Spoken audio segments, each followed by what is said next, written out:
Welcome to We Wellness Solutions. My name is Arlana. My mission is to help people to connect and communicate with animals in a deeper and transformative way, allowing for understanding and mutual healing to be part of our everyday lives. Hello, Arlana here. I want to expand a little bit more on developing our connection, communication skills with our animal companion. And one of the steps that I really think, moved me into a closer and deeper bond with some of my animal companions have been through the learning and the expression of my intuitive or my inner knowing. And that communication skill is something that does take practice for some people, and it was not something I understood the connection of or the ability to do from a young age. I knew there was something there. I knew I was connecting with them at a deeper place than just the physical and the emotional feelings. But over time and practice, I've increased my ability to communicate through this inner knowing. And I want to just help you to kind of take that step or give you some advice on how to start this journey if you're feeling the call to move in that direction with your animal companion. It can only be an amazing part of your journey to explore and to be in wonder of through connection with yourself, with other people around you, with animals, and with all living things. So if you're being called to this, I implore you, I encourage you to follow this instinct or this feeling to do so. So the first thing that I think is important to start doing is to notice if you have any like a feeling in the back of your mind, or just a knowing that, that something's going on, or that there's an issue, or, that you should go check the laundry, or you should go check, the door. Maybe you have a sense who it is that's phoning you before the phone rings.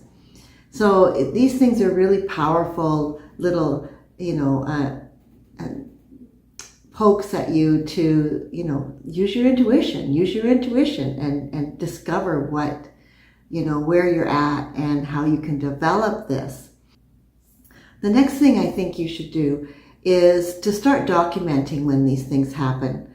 One thing, the whole scope, you hear it all the time now, is when you feel imposter syndrome.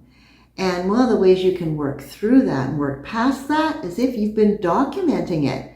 I can't tell you how many times something's happened that's been so incredible.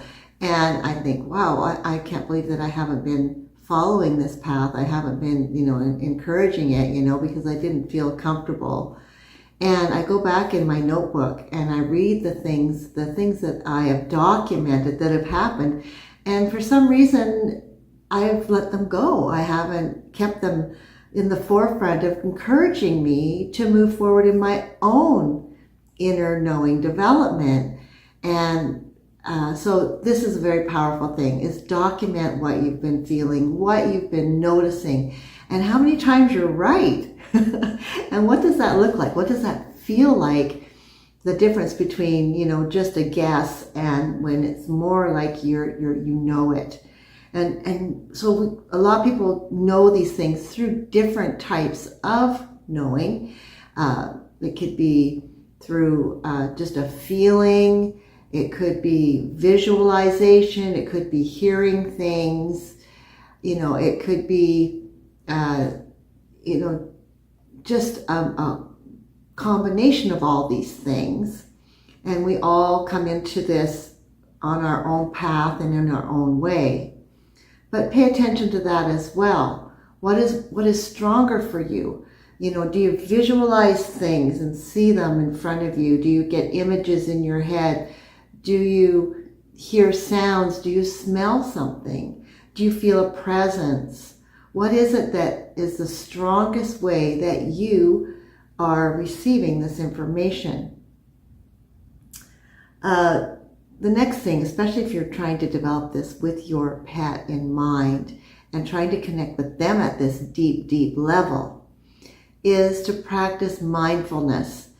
You know, I even say this, if you have trouble sleeping at night, I know what our lives are like. You're so busy till all day long.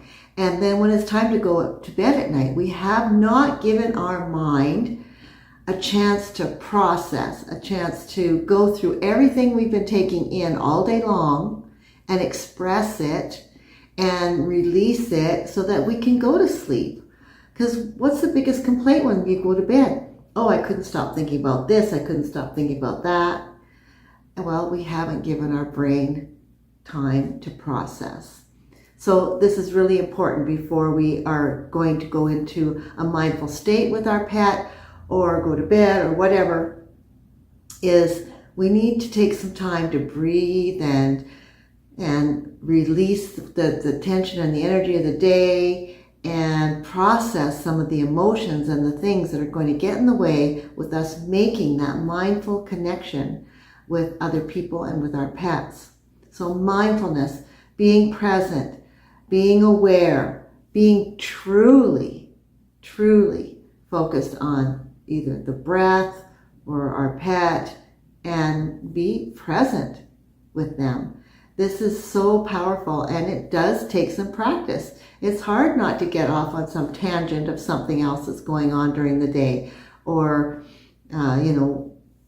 what's going on over here, or turn on the TV and just keep filling our brain and our mind up with all this information that isn't allowing us the time to process. So allow yourself that time to process. Allow yourself to be present and mindful before you try and make these connections. And they'll start coming in clearer and clearer because you're opening yourself up to being able to do that.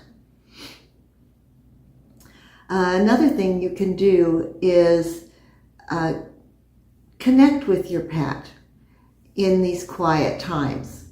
Is be grounded and confident.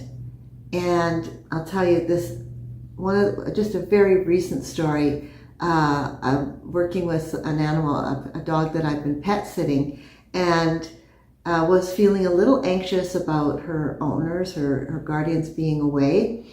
So I'm out in the backyard with her, and I've been talking to her and reassuring her and telling her everything's okay. And I decided to give her some time alone in the yard just to focus and just to, calm down. And while I'm doing this, I'm sitting there quietly, centering myself, grounding myself. And I think about her and sending her love and calm energy. And I notice that she looks up at me through the window. And at that time, I tell her, thank you so much for connecting with me. I'm so happy that I'm here with you. Everything's okay.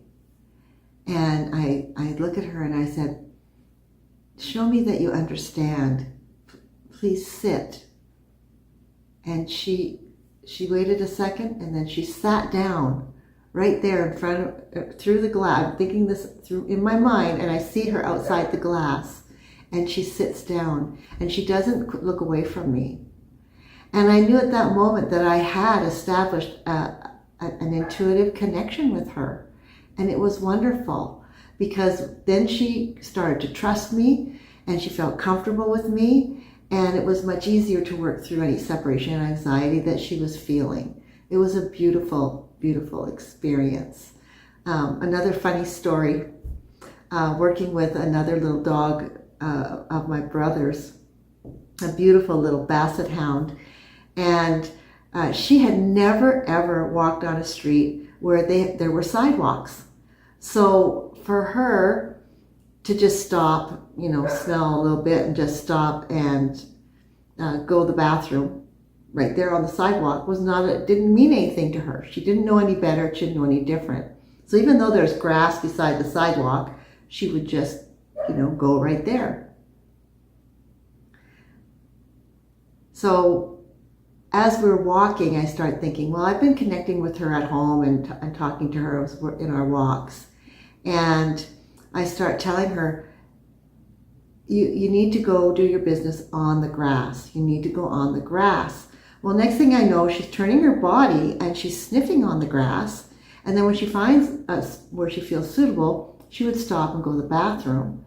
But the challenge was, she is a basset hound. Her body's like 2 feet long. So even though her nose and her front feet are on the grass, her back end is still on the sidewalk. So she's still going to the bathroom on the sidewalk instead of completely on the grass. So, I encourage her. I tell her she's doing a good job, and we keep going. And then later on, or the next day, I start thinking, how can I help her to understand? So in my mind, I'm visualizing her with her whole body on the grass and 4 feet on the grass, because that's the only way I think of changing what it is I'm asking of her. Audit through voices in my head talking to her. I'm trying to explain to her what to do. So I decide to try it visually. I try to envision that she had all 4 feet on the grass before she went to the bathroom. And so we're walking down the sidewalk and I see she's sniffing like she wants to do her thing.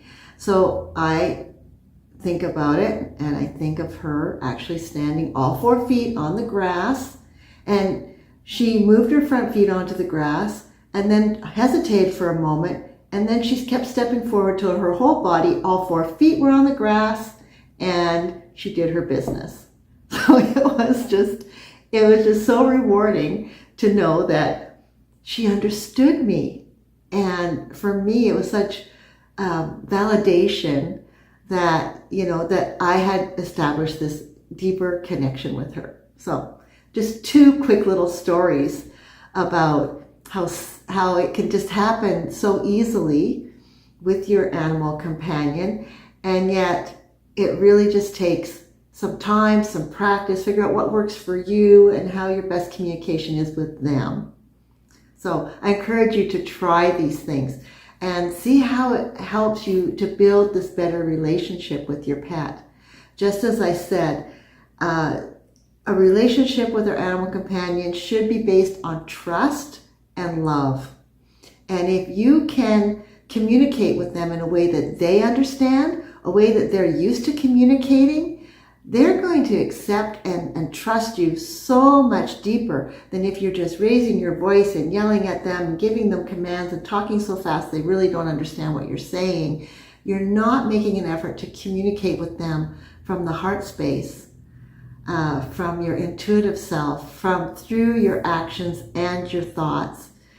That's such a profound connection you're establishing with your pet. So I encourage you, do these things, try them out, document it, and you'll be amazed at how quickly you develop this bond, and where it goes from there is wide open. So blessings to you in your relationship with your pet. Thank you for taking the time and energy to create this special bond with your animal companion. Until next time, blessings, Arlana. I hope you enjoyed today's talk. You can find more inspiring and informative articles on my podcast and in my Facebook group. You can find all the links when you visit my website, wewellness.solutions. Till next time, Arlana.